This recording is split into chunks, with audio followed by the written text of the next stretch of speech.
श्री गुरुवे नमः। तस्मै श्री गुरुवे नमः। ध्यानमूलं गुरुमूर्ति, पूजामूलं गुरुपदम्, मंत्रमूलं गुरुर्वाक्यं, मोक्षमूलं गुरुकृपा।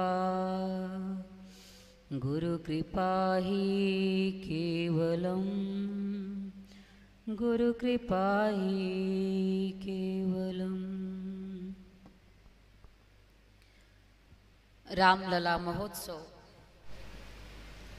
सत्संग साधना शिविर सेवत्व साधना सिद्धि दीक्षा 3 दिवसीय शिविर। आज शिविर का विश्राम दिन, अंतिम दिन है।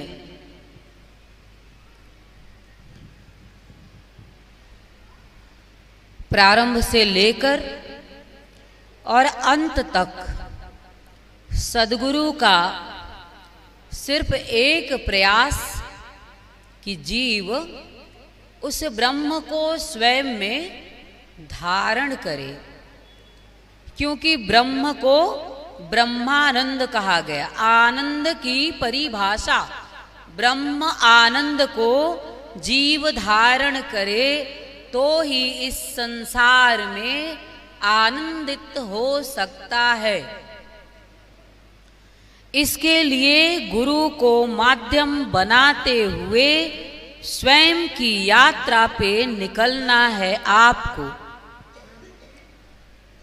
बाह्य जगत में बहुत घूम लिया आपने, बहुत दर्शन भी किया आपने अपने हिसाब से, लेकिन आपको दर्शन आज तक उस ईश्वर का नहीं हुआ, तो कारण कहीं न कहीं जीव का अपना मन और अपना मोह होता है। कबीरदास कहते हैं, ना मैं मंदिर ना मैं मस्जिद, ना काबे कैलाश में, मोको कहाँ ढूंढो रे बंदे, मैं तो तेरे पास में। मैं आपको अपनी वाणी के माध्यम से आपके पास ले चलने का पुनः एक बार प्रयास करूंगी। और आप सबसे भी निवेदन है कि अपने मन मस्तिष्क को आदेश दीजिए, बाह्य जगत से थोड़े समय के लिए कट जाइए और अंतर जगत की यात्रा पे निकलने का प्रयास कीजिए। भजन भाव अभी आपने किया, भजन को भी या जो भी हमारे वाद्य यंत्र बजते हैं, अगर आप बड़ी सूक्ष्मता के साथ सुनने की कोशिश करें तो आपकी अंतर जगत की यात्रा बड़ी ही सहजता के साथ हो जाती है। आप कैसे सुनते हो मुझे नहीं पता, लेकिन मैं आपको सुनने की कला बताना चाहती हूं। मन को आदेश दो, अंतर जगत की यात्रा पे चलना है। अगर अंतर जगत की यात्रा पे चलोगे तो ही राम समझ में आपको आएंगे। राम, भगवान राम युग पुरुष हैं। भगवान राम सद्गुणों की खान है। हम सभी का ये सौभाग्य है कि भगवान श्री राम इस धरा पे मानव रूप में जन्म लिए। अगर वो इस रूप में न आते तो शायद हम जान नहीं पाते कि मनुष्य भी ब्रह्म स्वरूप में इस जगत में स्थापित हो सकता है। तो भगवान राम प्रेम की परिभाषा है। भगवान राम हमारी आत्मा है और प्रभु श्री राम की यात्रा अगर आपको करनी है तो सिर्फ मन से या सिर्फ इस चर्म चक्षुओं से नहीं हो सकता है। कान भी बाहर से सुनते हैं, आंखें भी सिर्फ बाहर से देखती हैं, और देखना कहाँ से है? मन की आंखों से जब देखना शुरू करोगे आप, तब जाकर के आपको भगवान राम के चरित्र से आपको जीवन दर्शन मिलेगा। भगवान राम का जो चरित्र है वो अपने आप में बड़ा ही बृहद है और मनुष्य को समझने के लिए बड़ा ही अच्छा साधन है, अच्छा जीवन जीने के लिए। आप सब अपने जीवन में सुख दुख से नाना प्रकार की स्थितियों से परेशान रहते हैं।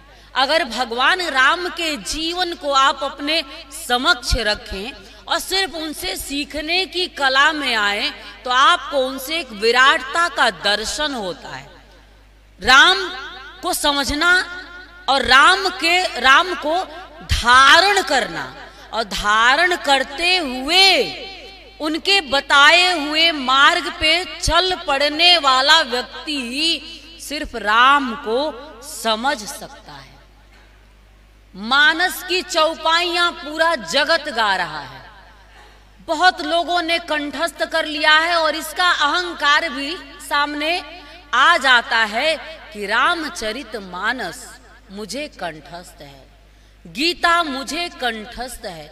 लेकिन राम का जो सद्गुण है, रामचरित मानस में तुलसी ने क्या कहने की कोशिश की है? भगवान के जीवन दर्शन को, भगवान के सद्गुण को, भगवान के सद्प्रवृत्ति को, और जिस चीज को धारण करके वो इस संसार में ब्रह्म रूप में स्थापित हुए, उसी चरित्र का वर्णन ही रामचरित मानस है। लेकिन मनुष्य क्या करता है? चौपाइयां तो गाता है, लेकिन एक भी राम का चरित्र अपने जीवन में उतार नहीं पाता है। तो रामचरित का मानस का पाठ वहीं पे बेकार हो जाता है। जब हम सीखे नहीं सदगुरु से, जब हम उतारे नहीं स्वयं में, तुम्हारे जीवन का निर्माण कैसे होगा? और जीवन का निर्माण करना है हमें, इसीलिए तो हमने इस धरा पे जन्म लिया है, मनुष्य रूप में हम आए हैं। और कहा जाता है कि मनुष्य रूप में आपका जो जन्म है वो साधारण नहीं है, साधारण नहीं है। इस बात को कैसे परिभाषित करेंगे हम? तो जब भगवान के स्वरूप को धारण करेंगे। क्या है उनका स्वरूप? एक तो स्वरूप दर्शन जो उनका है, शरीर का भी अगर आप देखेंगे तो जो वर्णन है उस हिसाब से भगवान बहुत ही सुंदर है। इतने सुंदर हैं कि जब राह चलते हैं तो सब नर नारी मोहित हो जाते हैं। सबसे ज्यादा सुंदर उनका चरित्र है। वो क्या है? ज्ञान, प्रेम, विनयशीलता, सुशीलता, ये सब उनके अंदर भरा हुआ है। विनयवत भावना उनमें है और हम में क्या है? और अगर नहीं है तो हम सनातन धर्म के नहीं है, हम सनातनी कहलाने लायक नहीं है। फिर हम ढोंग रचते हैं कि भगवान श्री राम को हम मानते हैं। विनय, अगर आप में विनयशीलता हो तो आप किसी से कोई चीज सीख सकते हैं, तो ही आप सद्गुणों को ग्रहण कर सकते हैं। अगर विनयशीलता नहीं है तो आपका अहंकार समक्ष खड़ा होता है और वहां लड़ाई शुरू हो जाती है बड़े और छोटे होने का। भगवान राम को देखिए, वो रावण में भी सद्गुण देखते हैं, जबकि रावण का बद्ध भी, दोनों चीजें यहीं पे है। सोचने और समझने के लिए भगवान का यह जीवन दर्शन है कि रावण में जो गुण था, जो ज्ञान था, जो भक्ति थी, जो अच्छा भाव था भगवान शिव के लिए, उसको वो देखते हैं। इसलिए रावण को ज्ञानी कहते हैं और लक्ष्मण जी को भेज देते हैं कि जाओ ज्ञान अर्जन करके आओ। लेकिन जो एक अपराधी प्रवृत्ति है रावण में, एक अपराधी प्रवृत्ति है जो छीनने की, आज भी बहुत सारे लोगों में। रावण मर नहीं गया और राम हमेशा जिंदा नहीं है। राम शास्त्रों में जिंदा है, लेकिन राम आपके मन में जिंदा नहीं है। और राम सिर्फ शास्त्र की चीज नहीं है, राम आप में स्थापित होने की चीज है। तब जाकर के हमारा जीवन प्रकाशमय होगा, तब हमारा जीवन प्रेममय होगा, तब हमारा जीवन ज्ञानमय होगा। राम मतलब ज्ञान, राम मतलब प्रेम, राम मतलब प्रकाश, राम मतलब धर्म। रावण से क्यों युद्ध किया उन्होंने? सिर्फ स्त्री के लिए नहीं, इसलिए किया कि अनाधिकार चेष्टा जब तुम करोगे तो ये गलत है, ये अधर्म है। और आज भी लोग अनाधिकार चेष्टा करते हैं। किसी की स्त्री हो या किसी का धन हो या किसी का कुछ भी हो, उसमें आप क्यों अपनी नजर गड़ाए बैठे हैं?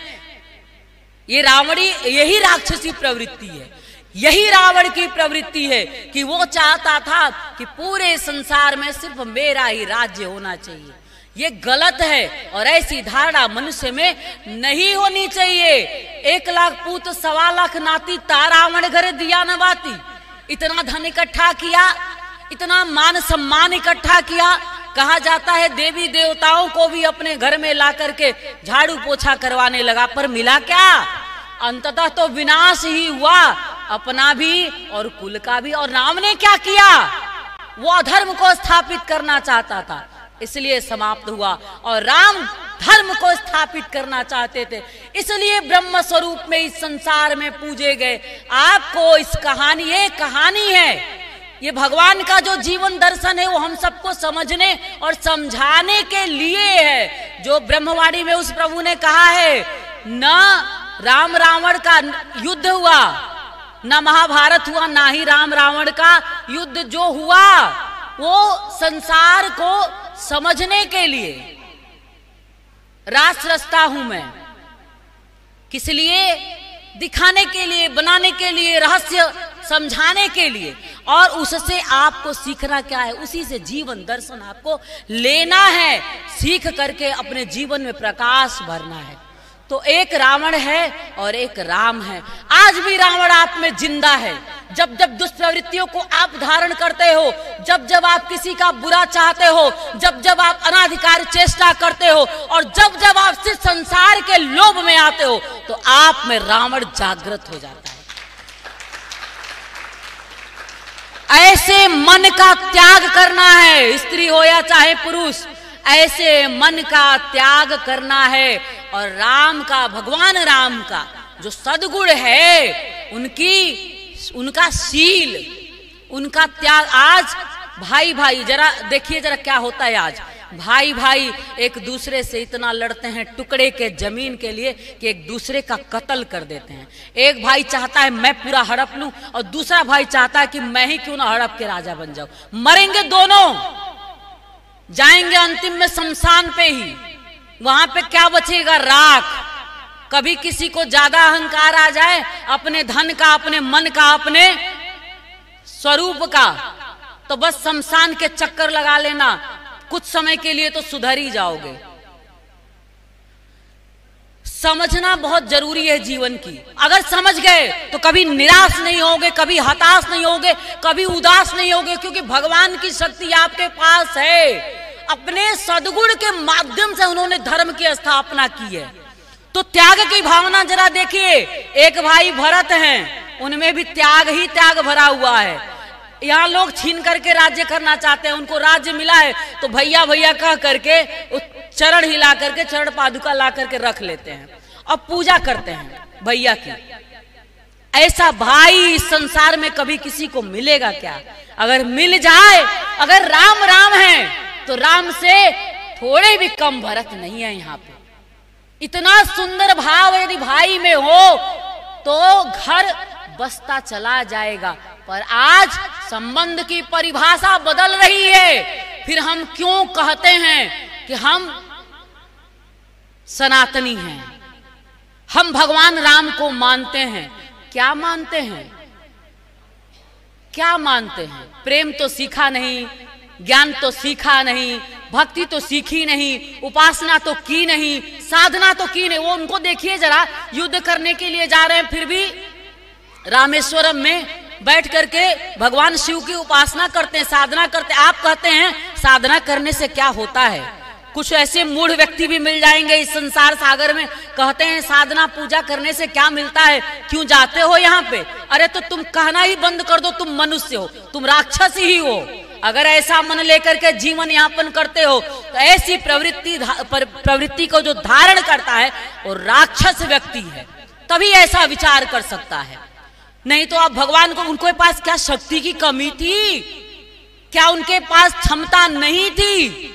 लेकिन नहीं, ये भी एक जीवन दर्शन देते हैं कि भक्ति ही तुम्हारी शक्ति है, और इसीलिए वो बैठ करके भगवान शिव की आराधना करते हैं। तुम्हारे भी जीवन में कभी भी कोई संकट आए तो हारना मत, क्योंकि अगर नहीं चाहोगे तो इस संसार में कोई भी आपको हरा नहीं सकता है।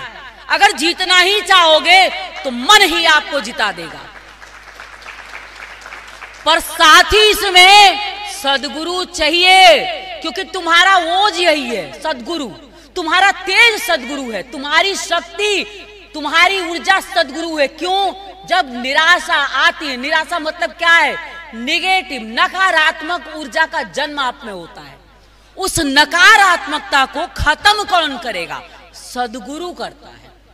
जब भी आप हताश हो जाते हो जीवन से, सद्गुरु के पास जब आते हो, सद्गुरु अपनी वाणी से, अपनी ऊर्जा से आपको समझा करके, बुझा करके, बता करके आपके अंदर एक हौसला भर देता, सकारात्मक ऊर्जा। और सकारात्मक ऊर्जा मतलब जीवन का प्रकाश, यही है भगवान राम, सकारात्मकता है भगवान राम। उनके जीवन से यही दर्शन हमें लेना है।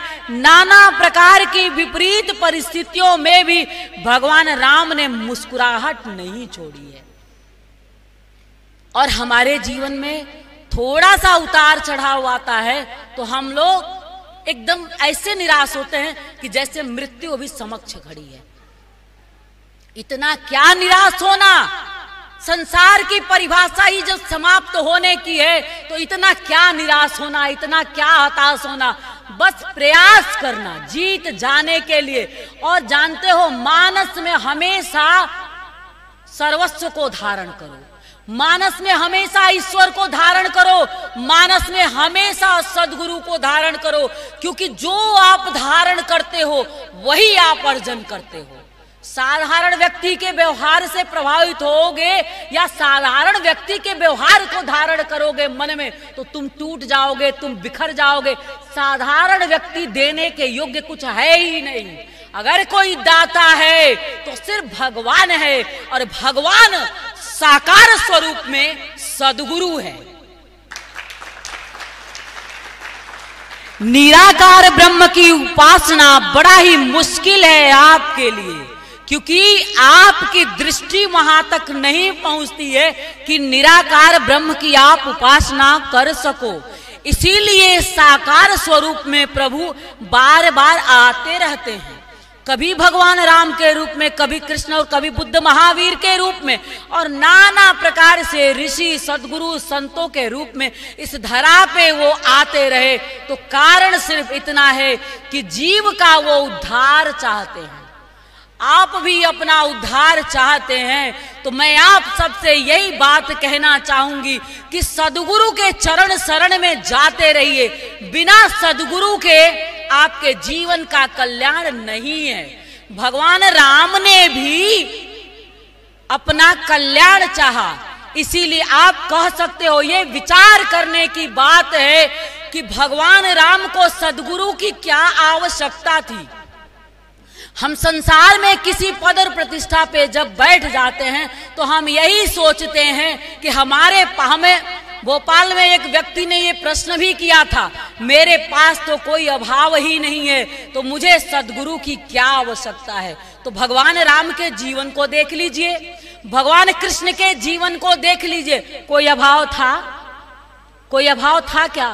जो स्वयं ही ईश्वर को धारण करता हो, ब्रह्म स्वरूप में विचरण करता हो संसार में, फिर भी उन्हें कोई आवश्यकता है? लेकिन आवश्यकता है क्योंकि भक्ति ही शक्ति कही गई है। इसीलिए हमारे भारत में भगवानों ने भी सद्गुरुओं की उपासना की और ज्ञान प्रेम की धारा गुरु को ही कहा गया है। गुरु को साधारण व्यक्ति समझना मनुष्य की सबसे बड़ी भूल होती है। इस ब्रह्मवाणी पुस्तक में भी उस ब्रह्म ने कहा है कि गुरु मतलब ज्ञान। मैं ही किसी व्यक्ति में ज्ञान रूप में उतर करके इस संसार में कार्य करने लगता हूं और वो फिर आम लोगों से अलग हो जाता है। क्यों? क्योंकि मैं उसे असाधारण बना देता हूं। वही बात, बस इतना, इसीलिए उसको अजन्मा कहा गया।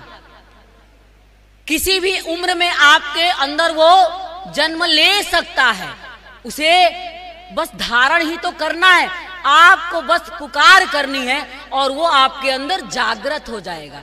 और जब वो जागृत होता है तो आपका जीवन उसी दिन से पूर्ण होने लगता है। पूर्णता की परिभाषा बाहर से मत समझना। मन में शांति हो तो जीवन की पूर्णता है, मन में संतोष हो तो जीवन की पूर्णता है, मन में आनंद हो तो जीवन की पूर्णता है। जिस कोने में मन के असंतोष व्याप्त हो, अशांति व्याप्त हो, वो राजा भी हो तो वो भिखारी के समान उसका जीवन है। और इसलिए शांति की, किससे? सद्गुरु से क्या कामना करनी है? शांति की कामना करनी है, आनंद की कामना करनी है, संतोष की कामना कर। प्रभु संतोष देना मुझे, संतोष धन मुझे मिले और सद प्रवृत्ति को धारण करते हुए मैं सदमार्ग का राही बन सकूं। भगवान आपको धारण करते हुए आप जैसा ही मैं इस संसार सागर में विचरण कर सकूं, ऐसी भावना लिए यदि आप इस संसार सागर में जीवन यापन करेंगे तो मैं पूरे विश्वास के साथ कहती हूं कि दुख आपके जीवन में आएगा ही नहीं। आएगा भी तो बुद्ध की तरह आपको छू नहीं पाएगा। बुद्ध का बेटा मर जाता है लेकिन बुद्ध को दुख नहीं होता है। कारण बस इतना है कि बुद्ध ने दुख को लात मार दिया था, नहीं तो ये असहनीय पीड़ा है एक सामान्य व्यक्ति के लिए। लेकिन बुद्ध के जीवन काल को यदि देखेंगे तो उनके जीवन में निराशा नहीं है, हताशा नहीं है, पीड़ा नहीं है। क्यों? क्योंकि जागरण की स्थिति है। जड़, चेतन और चैतन्य की जड़ता में सिर्फ रहोगे तो एक मनुष्य सिर्फ रोता रहता है, हमेशा अभाव के ही प्रभाव में रहता है। आप भगवान के प्रभाव में नहीं रहते हैं, अभाव के प्रभाव में। क्या क्या कमियां हैं आपके जीवन में, क्या क्या नकारात्मकता, बस वही दर्शन करते रहते हैं। और जब बस वही दर्शन करते रहते हैं तो उसका प्रभाव हमारे जीवन पे इतना पड़ता है कि हम हमेशा दुखी रहते हैं। और भगवान के प्रभाव में यदि हम आ जाएं तो फिर ये जो कुछ भी हमारे जीवन का दुख है वो स्वयं ही समाप्त हो जाता है और आपके जीवन में आनंद का जन्म होता है। मैं आप सबको यही अपने हृदय से प्रेम आशीष देना चाहती हूं कि आपके जीवन में प्रेम स्थापित हो, सुख स्थापित हो, शांति स्थापित हो। आपके मन के कोने कोने में भगवान राम विराजमान होकर के आपके जीवन में आनंद की वर्षा करें। मैं ऐसी बहुत सारी शुभ कामना देती हूं, मंगल कामना करती हूं। जय श्री नारायण, जय श्री नारायण। परम पूज्य गुरुदेव की, परम पूज्य गुरुदेव की। बहुत ही अद्भुत क्षण जीवन का कि ऐसी स्थितियां हमारे जीवन में निर्मित होती हैं। संसार की यात्रा अधूरी है लेकिन सार तत्व को समाहित करते हुए अगर आप चलेंगे तो अवश्य ही आपका जीवन पूर्ण होगा, पूर्ण हो। ऐसी ही प्रभु से प्रार्थना और आप सभी को एक बार फिर हृदय से बहुत सारी शुभकामना। जय श्री नारायण, जय श्री नारायण। परम पूज्य गुरुदेव की, परम पूज्य गुरुदेव की। जय श्री